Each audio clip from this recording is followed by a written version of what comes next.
네, 오늘 여러분과 같이 나눌 말씀 역대하 7장 1에서 3절입니다. 역대하 7장 1에서 3절입니다. 솔로몬이 기도를 마침에 불이 하늘에서부터 내려와서 그 번제물과 제물들을 사르고 여호와의 영광이 그 전에 가득하니 여호와의 영광이 여호와의 전에 가득함으로 제사장이 그 전에 능히 들어가지 못하였고 이스라엘 모든 자손은 불이 내리는 것과 여호와의 영광이 전에 있는 것을 보고 박석간 땅에 엎드려 경배하며 여호와께 감사하여 가로되 선하시도다 그 인자하심이 영원하도다 하니라. 아멘. 오늘 여러분과 함께 불과 임재 두 번째 말씀 같이 나누도록 하겠습니다.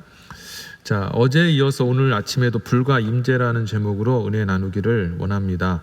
우리는 어제 새벽 기도 말씀을 통해서 솔로몬이 하나님께 기도를 드린 후에 하나님께서 제단에 불을 내리신 것과 하나님의 영광이 성전에 임하시는 것을 통해서 솔로몬의 기도에 응답을 해주셨다는 것을 알게 되었습니다. 자, 그러면 하나님은 솔로몬의 기도에 왜 제단에 불을 내리심으로 응답해 주셨을까요? 그 이유는 솔로몬 왕국의 이 시작이요, 온 이스라엘 백성들의 회개와 하나님의 죄 용서해 주심에서부터 시작되어야만 했기 때문이라는 거죠. 하나님이 솔로몬의 기도에 응답해 주셔서 불을 내리셨던 곳이 어디입니까? 바로 제단입니다. 그러면 제단은 무엇하는 곳인가요? 사람의 죄를 대신하여서 양과 소가 태워지고 그 향기가 하나님께 올려드려지는 곳이 바로 제단 아닙니까? 하나님께서 제단에 불을 내리셨다는 것은 이런 의미가 있어요. 너희에게 허락한 솔로몬 왕국은 내 앞에서 너희가 죄를 자복하고 그 죄를 나를 통해서 용서받음으로 시작되는 것이다. 그리고 이후에 너희의 삶에 다시는 죄가 있게 하지 말고 거룩함으로 살아야 할 것이니라 라는 그런 의미가 하나님의 이 솔로몬 제단에 불을 내리심의 의미라는 것입니다. 이러한 하나님의 죄사함을 위한 제사를 드리는 것은 실은 하나님께서 세상을 창조하셨을 때부터 시작된 일이었다는 것 여러분 알고 계신가요? 아담과 하와가 하나님 말씀에 불순종해서 선악을 알게 하는 나무 실과를 먹고 죄를 짓지 않습니까? 그때 그들의 눈이 밝아져서 그들이 벗었다라는 사실을 깨달아 알게 되죠. 그리고 수치를 느끼게 됩니다. 진짜 선악을 알게 하는 나무 실과를 먹고 선악을 구별하게 됐어요. 어떤 악을 구별하게 됐습니까? 자신이 하나님 앞에 죄를 지은 악한 존재라는 것, 그리고 죄인이라는 사실을 발견하게 된 거죠. 자, 그때에 하나님께서는 이 아담과 하와의 이 죄악과 수치를 가려주시기 위해서 무엇인가를 해주셨는데 여러분 뭘 해주셨을까요? 창세기 3장 21절에 보니까 그들을 위해 가죽옷을 입혀주셨다라고 기록이 되어 있습니다. 창세기 3장 21절입니다. 여호와 하나님이 아담과 그 아내를 위하여 가죽옷을 지어 입히시니라. 가죽옷을 입히셨다는 것은요, 이전에 아담과 하와를 위해 가축이 속죄 제물로 희생되었다라는 것을 의미하는 거죠. 그러니까 아담과 하와도 죄를 용서해 주시고 그 수치를 가려주시는 하나님의 은혜 가운데에서 자신의 인생을 시작하게 되었다는 것입니다. 이것은 우리에게도 그대로 적용되는 말씀이에요. 우리 신앙생활의 이 출발점, 바로 회개, 그리고 용서받음, 거룩한 백성 되는 것이 우리 모든 신앙생활에, 우리 인생의 실은 출발점이 되어야 된다는 겁니다. 우리가 하나님 말씀으로 돌아온다는 것은 이와 같이 이 하나님의 용서해 주심과 거룩하심을 입는 이 자리로 돌아오는 것을 의미하는 겁니다. 이게 하나님이 원하시는 참된 신앙생활이에요. 여러분의 삶 속에 매일의 회개, 매일의 용서받음과 매일의 거룩함으로 채워지는 그런 신앙생활, 그렇게 거룩함으로 한 발자국 한 발자국 걸어가는 것이 하나님께서 기뻐하시는 신앙생활이라는 것을 다시 한번 기억하셨으면 좋겠습니다. 원하기는 오늘 이 말씀을 듣는 모든 성도님들 가운데 하나님의 그 거룩하신 영이 임하여서 하나님과 함께 동행하는 거룩한 신앙생활 영위하게 되시기를 주의 이름으로 축원합니다. 자, 두 번째로 참된 신앙생활 하는 데 있어서 반드시 우리에게 필요한 것이 있다면 바로 하나님의 임재가 필요합니다. 자, 1절 다시 한번 보십시오. 솔로몬이 기도를 마침에 불이 하늘에서부터 내려와서 그 번제물과 제물들을 사르고 여호와의 영광이 그 전에 가득하니, 여호와의 영광이 가득했다라는 것은 여호와 하나님이 그 전에 임재하셨다라는 것을 얘기하는 겁니다. 하나님께 기쁨이 되고 우리에게 영광이 되어지는 복된 신앙생활은 하나님께서 우리 영혼에 우리의 삶 속에 임재해 주시고 동행해 주심으로 이루어질 수 있습니다. 하나님이 동행해 주시고 하나님 함께 해 주셔야 우리의 인생이 의미를 갖게 되고 가치가 임하게 되는 거죠. 자, 그러면 우리 이런 질문을 할 수 있을 것 같아요. 언제 하나님이 임하십니까? 어떻게 해야 우리가 하나님의 임재를 체험할 수 있을까요? 오늘 본문을 보니까 하나님께 온전한 속죄 제사를 드려야 된다라고 기록되어 있습니다. 죄를 자복하고 예수 그리스도의 보혈을 의지하여 용서를 구할 때, 주님 나의 죄를 용서해 주십시오. 그렇게 구할 때 성령께서 예수님의 그 보혈을 우리 삶 속에 우리의 영혼에 적용시켜 주심으로 저와 여러분들은 죄 용서함을 받는 겁니다.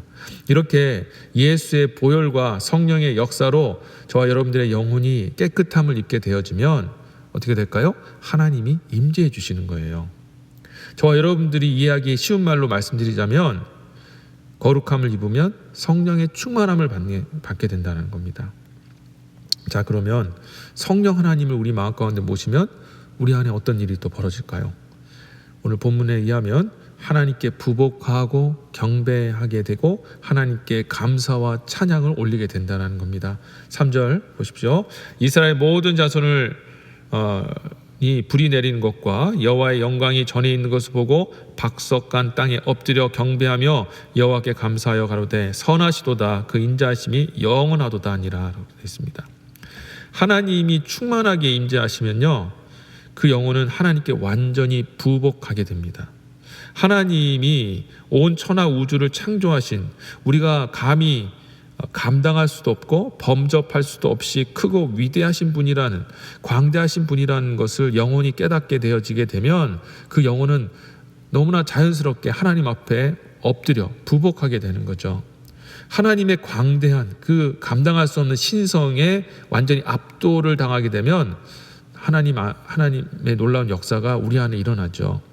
어떤 일이 일어나게 될까요? 하나님의 신성이 임하면 지금까지 우리가 했던 모든 걱정과 두려움, 미움, 시기, 질투, 분노, 소망 없는 그런 절망의 마음들이 눈 녹듯이 사라지는 놀라운 역사가 일어납니다. 그 대신에 이 하나님의 이 경외함, 그 크고 광대하신 그리고 전능하신 이가 모든 것을 이루시고 행할 것이라는 그 확신이 하나님의 그 영광을 통해서 우리에게 임하는 거죠. 그리고 하나님의 그 광대하신 그 영광, 하나님의 신성이 우리에게 임하면 하나님께서 당신의 일을 반드시 이루실 것이라는 그 하나님에 대한 확신, 그 믿음이 생기게 됩니다. 그 믿음이 생겨지게 되면 우리의 영혼은 당연히 앞으로 우리에게 이루어질 그 일들을 확신하게 되고, 그로 인해서 미리 하나님의 이루실 영광을 찬양하고 경배하는 참 하나님을 향한 이 경배가 우리 입에서 나타나게 되는 것이죠. 이것입니다. 하나님의 임재를 통하여서 하나님의 그 신성의 충만함을 경험하고 그 가운데 살아가는 것이 신앙생활의 본질인 거예요. 자기 힘으로 노력해서 사는 것이 신앙생활이 아닙니다. 하나님의 영광의 신성의 충만함으로 되어지는 신앙생활이, 그게 하나님께서 기뻐하시는 신앙생활이라는 거죠. 성도 여러분, 이런 하나님의 신성의 충만함을 혹시 체험해 보셨나요?